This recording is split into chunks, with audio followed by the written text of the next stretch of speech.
at that to get in the playoff.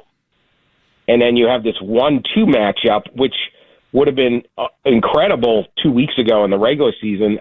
I think it's going to mean a great deal to everybody, particularly Indiana. But as 1-2 matchups go, I mean, they're pretty rare, and this is the least anticipated one I've ever seen. And like you said, what are the stakes, right? I think both teams want to win the Big Ten title. I think it historically means a great deal to Indiana. But if Ohio State loses that game, find me an Ohio State fan that wouldn't trade winning last Saturday and losing this Saturday, want to flip that. I don't think anyone would take that. So these games really don't have a lot of value. They'll have a lot of viewers, though. People like watching college football this time of year. There's a Heisman on the line, but ideally we're starting the playoffs sooner and getting through the playoff, and it's not running up against the NFL. I also just think another neutral site game, like if you're an Ohio State fan, you're looking at the next 4 games are all on the road, out-of-state, neutral site games. Like, who is affording to go to all these games? Who has the time to go to all these games? I just wish we had fewer of those and more home playoff games that could be exciting for the local fans and not just, hey, we're going to be in Indianapolis, then we're going to be in Pasadena, then we're going to be in Glendale, then we're, wherever the final is. It's just it's an awful lot. Does the winning quarterback Saturday win the Heisman, Dan Wetzel? I think they got a great chance. I think I don't know who should win the Heisman, but just handicapping the race, I think it's going to be a massive viewership. I think Julian Sayin particularly had last week's game as a massive viewership. I don't think that anyone has solidified. There's not the arguments like last year. Everyone was like, hey, look, Travis Hunter, two-way player, you got to do it. I think the voters are willing to be convinced. And I think the 2 big games this weekend are going to be the SEC title game and the Big Ten title game. And so Mendoza and Sayin have probably the best case. I wouldn't throw out, look, Jeremiah Smith catches 3 touchdowns or something like that. I wouldn't put him out of the race either. But this is the platform. Everyone's looking for a candidate. You can get it done on Saturday night. Are you as annoyed with the voting situation or the playoff committee as Bruce Feldman was last night, cussing up a storm? I do not. I don't get that angry at it. I've got enough problems in life, but here's my problem with the rankings: is we shouldn't do weekly rankings. It should just be one ranking at the end. It's like revealing an official mock draft, and then it somehow has bearing on the actual draft. They're like so-and-so sliding in the first round. Nothing's happened. There hasn't been a first round, right? The committee has to come out and make these judgments, and then they get boxed in on their reasoning. They're like, well, we thought Notre Dame was better than Miami 3 weeks ago. Maybe we don't now. What are we doing? And then their explanations are horrible. They can't explain what they did. Last night, if you didn't see this, Hunter Yurachek, the committee chair, says the reason they moved Alabama up over Notre Dame was because these are things he actually listed. They took a 17-0 lead against Auburn. And now Auburn has 5 wins and no coach, okay? But they took a 17-0 lead, looked impressive doing that. They then blew the lead, by the way. Does he know how football works? It's about the end of the game. Then they made a gutsy call on 4th and 2 to score a touchdown, the game-winning touchdown. It was a gutsy call, but if they had punched it in on 2nd down, by this logic, would they have not gotten credit for this? How does that work? Then they forced a fumble to win the game. And that was basically the reasons he thought. None of those things should be criteria. None of those things make any sense at all. And I think he's just nervous talking on TV and probably is not reflective of what really goes on in the room. I hope not. But when you say stuff like that on TV, everyone watches and goes, this committee is a joke. What is this guy even talking about? Who cares if you took a 17-0 lead if it's 20-20 at the end of the game in the last 3 minutes? And so you just destroy the credibility of the committee and of the playoff, and a lot of people are sitting there saying this is a big joke, and you get a guy like, I think Bruce Feldman probably accurately was angry because this is not – they should not even be doing these rankings. Just have one ranking at the end. You come out and explain yourself at the end, and that's it. They destroy their credibility before it's time to destroy their credibility. I actually worked for Hunter Yurachek back in the day. Can you believe that? How is he? How'd you like him? He was actually. There were a lot of people in my position who thought they were like, I don't like him. I was like, he's actually nice to me. I didn't really. Yeah. But does that mean that I don't know college football either? I think these guys do, and I think this committee, they generally make a good decision at the end. I just think they destroy their credibility in the middle, and it's like, let the cake bake and then just come out. They don't do this in men's basketball. They do one. I don't even know why they do that. They do one in the middle of the season to try to, like, pump up some, like, marketing. College football does not need marketing. Like, college football does not. All anyone's talking about today is how dumb the committee is. Like, that's not good marketing when you're destroying your credibility and your product and have everyone going, why the heck do you have Notre Dame ahead of Miami? Miami beat them, and everyone's yelling, or that explanation doesn't make sense, or this contradicts that. To do 6 weeks of this thing is just really dumb business. But this is college sports. Nobody's in charge. It's a terribly run bit. Part of the fun is how terribly run it is, right? It's completely chaotic. No one would design this thing. It's lunacy at all times, and that's part of the fun. But there's things they could do to improve their lot. Just one more thing on this last night. Everybody's paying attention to Miami, who's not playing for a conference championship. They're being compared to Notre Dame, who's not playing for a conference championship. Both teams have 2 losses, but one of Notre Dame's losses is to Miami, but it's way back at the beginning of the season. So what do you do with that? Should head-to-head just be the easy marker to propel one team over the other? Probably, right? Yeah, I think especially when you're real close. Like, no one's going to, like last year Notre Dame lost to Northern Illinois, right? Mm-hmm. Well, okay, they had a bad day. No one's going to actually say at the end that Northern Illinois is a better team or more deserving to be in a playoff than Notre Dame. Notre Dame went all the way to the finals. So I think that but when you get down the end and there's 2 teams next to each other, if that ends up, and it's the last spot, and you have to decide between, do we take Notre Dame or do we take Miami? And you go, boy, if we only knew.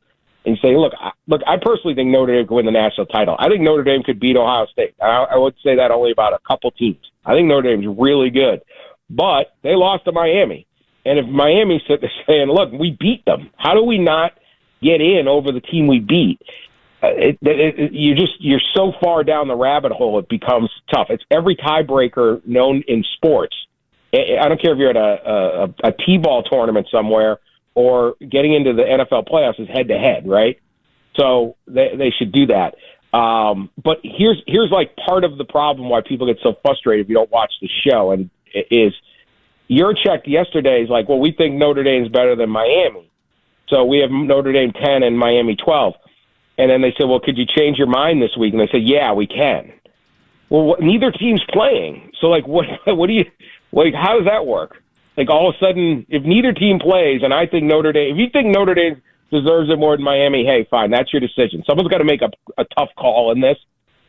But how do you then switch it next week? And they might. That's the part where everyone just go crazy and go, I think we'd be better with, like, one computer formula, and then everyone can just blame that. Okay, I got 2 questions to ask you very quickly. One, is Lane Kiffin going to be successful at LSU? I would think so, yeah. Yeah, I mean, they're going to have great players, and he's a good offensive coach, and, I think they'll be really good. Should people, I got a third question then, should people be mad at themselves for believing in Lane Kiffin again and not knowing Lane Kiffin was going to do Lane Kiffin things? Yeah, Lane Kiffin, in 5 years, he'll be out of it. He'll be like, you might not stay. This is not like, what's he, 50? He's not like 15 years from now still at LSU. Unlikely. I think if Kalen, like in the NFL. I think if Kalen DeBoer were to leave to Penn State, I think he'd seriously consider, or leave to go to Penn State, I think he'd seriously consider going to Alabama like today. I think he would think about it. That's his lane, and he can't help himself, or he'll start with the NFL again, right? And he'll be like, all right, Tennessee Titans someone's going to want. Like, he wins. But look, at LSU's a lot like Ohio State. It's hard to mess up.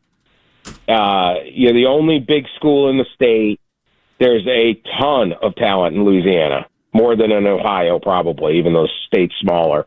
And then there's all the other guys, and they've got all the resources, and, everybody wants to win. I mean, they just fired one coach for $53 million, then hired another one for $90 million. They're still paying Ed Orgeron 3 coaches ago now. And I don't know if you saw this in the contract. Because Lane Kiffin isn't getting his playoff bonus from Ole Miss. Like they get a bonus when Ole Miss the moment Ole Miss gets selected for the playoff, he stayed at Ole Miss, he would have gotten a bonus. And if they won a game, he would have gotten another bonus. LSU is going to pay all those bonuses for the farther Ole Miss goes. Like they'll just spend money on anything down there, except actual things that the public needs. But LSU football is more important than that. So they're going to win. And I think if you have a good coach, you're going to win. And Lane Kiffin is a good coach. Is there any job better than Notre Dame for Marcus Freeman? Man, they are lining up a crazy recruiting class right now. Probably not. It's a possibility he ends up at in the NFL or something. But other than going to Ohio State, could I see him just because of his his alma mater and stuff? Could I see him leaving there? I don't. Okay. Tone, I'm sorry. I didn't mean to run you over. Well, it's like rebuilding the levees or another college football coach. Pick your poison. I mean, we hate Brian Kelly so much, we did not fix the dam.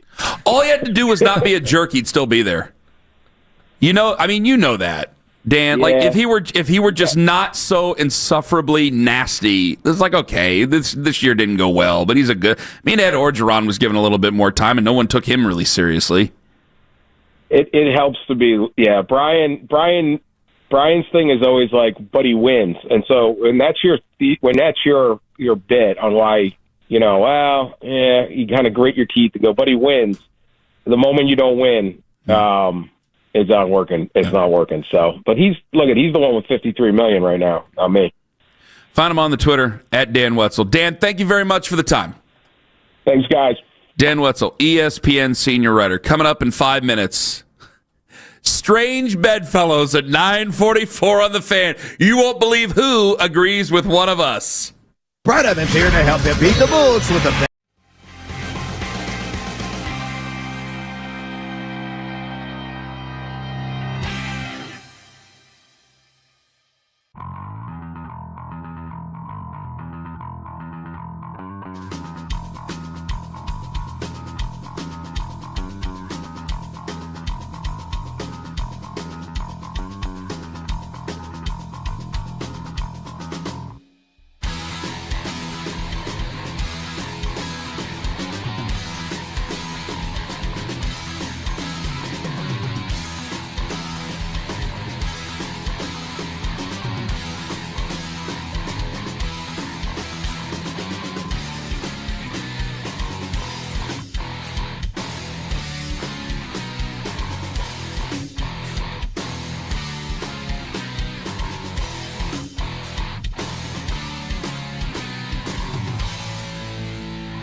Actually, there's no hack for COVID-19. But if you test positive, prescription medications for COVID exist. Ask your doctor if they're right for you.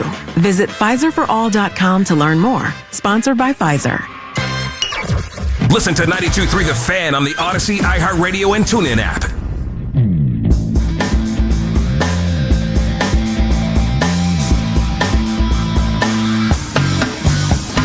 Well, we have some audio to play for everybody that I'm sure is going to be used against me for the rest of my career. I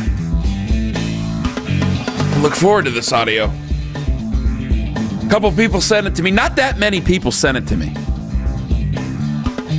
This is... You want to set it up? You want me to? Well, this was brought to my attention by somebody on social media who tweeted and said, you guys got a shout out on a very popular national sports/politics show. And I was like, whoa. Well, okay, I'm Cuomo. interested. Yeah. Wow. Where? Yeah. Bill O'Reilly with you. That's incredible.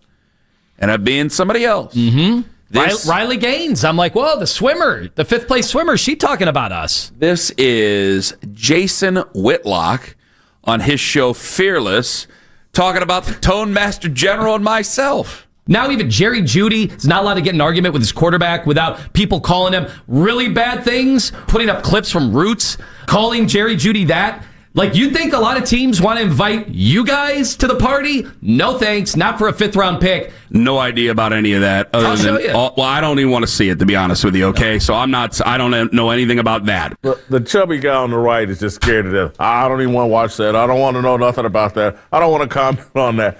The other guy's keeping it 100% real, man. Can I just say something for myself about Jason Whitlock and what he just said? Before the other guy speaks, yes, you may. He's 100% right. Because I'm hearing Lima talk, and when he mentions that movie, I went, whoa, what? I don't know. And I didn't know what it was. So I'm not going to comment on something I haven't seen on the internet. That is not going to happen. I've seen other people make mistakes. I don't want to be put in a position where I have to apologize for something I spouted on the air about something on the internet. I'll let you. I assume you've seen these things, so I let you do your thing. So Jason Whitlock, 100% correct, bud. Nah, you said I went what? What? I had no idea. The chubby guy on the right is just scared to death. Yeah, terrified, absolutely terrified. Yes. His show is called Fearless. I was very fearful in the moment. Yeah, it's amazing. What a nod. I get the nod for keeping it 100%. The other guy's keeping it 100% real, man. That's from Jason Whitlock. And meanwhile, I'm going on with Dan Dockich after today's show. Can you see the Lima pivot here? Right before your eyes. Looks like you're going from the other guy on the left to the other guy on the right. Listen, Will Kane is, he's going to be a member of the cabinet soon. So this can happen quickly. This is, you are something else lately. I tell you what, that is, but don't even want to say it. Well, no, the chubby guy on the right is just scared to death. Never has Whitlock been so on the money. It's the thin guy on the left and the chubby guy on the right on the fan. That's it. The chubby guy on the right is just scared to death. And now we have to keep it where it is. I always have to be on the left. You always have to be on the right. Yeah. Daryl has to be in the middle. And again, we have this right. So I have to look this way when talking to Daryl. If you're on YouTube Live. I can't believe this. It would have been funny if... And Ken has to look like he's scared of a ghost. The chubby guy on the right is just scared to death. The problem is I agreed with you until you started talking about what people were sending Jerry Jeudy, and then I was terrified because I didn't know what people were sending to Jerry Jeudy. Now, since you have refreshed me a little bit of what's going on there, now I hope that some of that has died down here over the last several days. But yeah, that was something on Monday, I have to admit, because I was just, there are several times where I'm listening to Lima, and I'm trying to listen, and I'm looking, because there's things we got to plan for, and then Lima will say something, and I can't believe what you just said. And that was kind of one of them where, yeah, I mean, when it actually came to the discussion of what it was, I was go, guys, they need each other. The whole discussion was Kevin Stefanski and Shedeur Sanders need each other. is a new general manager and a new head coach is not going to enjoy any of this. They don't like you guys fighting each other on the internet. They don't like you guys saying terrible things about their head coach. They don't like you guys saying terrible things about the organization that they're trying to. They may mess, and I told you guys this from the outset, guys. They may mess this up. They may very well, because they've done it several times before. But when you say sabotage, they may do it. It's just not going to be on purpose. They're not doing it just to stick it to them. They're trying to win. It's the increasingly poor decisions of Todd and Margaret while they're trying to win. It just makes the situation worse. But they're not going to put the screws to them on purpose. So that's something we all have to understand. That's something that people who haven't been Browns fans their entire life, that's what they didn't understand. Then you got to the Jerry Jeudy stuff, and I went, I don't know anything about that, and I'm just going to be over here. And Jason Whitlock, yeah, man, you were right. The chubby guy on the right is just scared to death. When the Shador fan base sets their sight, when they fix the targets and they've got them all dead to rights, now it's is she the fiance? Is it the fiance? Fiance, I believe. Holy cow. I have seen, they're doing like skits now with AI. Shouldn't have done it. Going after her. Shouldn't have done it. Remember a few weeks ago, it was Joel Bitonio? They questioned if he was going to block for Shador. What? Yeah, oh yeah. No, I didn't. Okay, Again. Go ahead. Again. The other guy's keeping it 100% real, man. I did not see that either. What corners of the internet are you going on? They feed him to me now. Elon, my boy Elon, just like feeds him to me left and right. The other guy's keeping it 100% real, man. Yeah, it knows what I want and just keeps giving it to me. This is unbelievable. The chubby guy on the right is just scared to death. The other guy's keeping it 100% real, man. Boy, Elon, he said, coming in hot on Friday is going to be amazing. Knowing that my rap is going to be better, I know that I have. Yeah. Now, have you watched the rest of the video, Anthony? And do you agree with everything he says in that as well? I'm still not going to do. There's a lot there. I think a lot of this stuff is. Yeah. Okay, Rel, I don't care if he's another heavy guy calling me chubby. We can both be chubby. Fat knows fat, Rel, on Twitter. Members of the Chubbo Nation. Yeah. Two things can be true. Fat knows fat. I know when people are fat. I know when I'm fat. I know when other people are fat. I'm going to call you fat. He can call me fat. That's fine. All I know is in the fourth quarter. That's fine with me. By the way, I got a diabolical one for you tomorrow. Diabolical. I ran it by Owen, and I think he agreed. Oh. You might be fighting out of a corner tomorrow. Great. That's awesome. The chubby guy on the right is just scared to death. Audio courtesy of Fearless with Jason Whitlock. I never thought. Who are we going to play tomorrow? We are going to get some Riley Gaines, aren't we? I remember when I told everybody welcome to the rebuild when Miles wanted the trade. I never thought we'd be playing Jason Whitlock show in December. The chubby guy on the right is just scared to death. Hey, sounds good. Where's your entourage now? Cool, I got on the last show. Loser town, loser fans, and you guys are a loser show. The chubby guy on the right is just scared to death. The other guy's keeping it 100% real, man.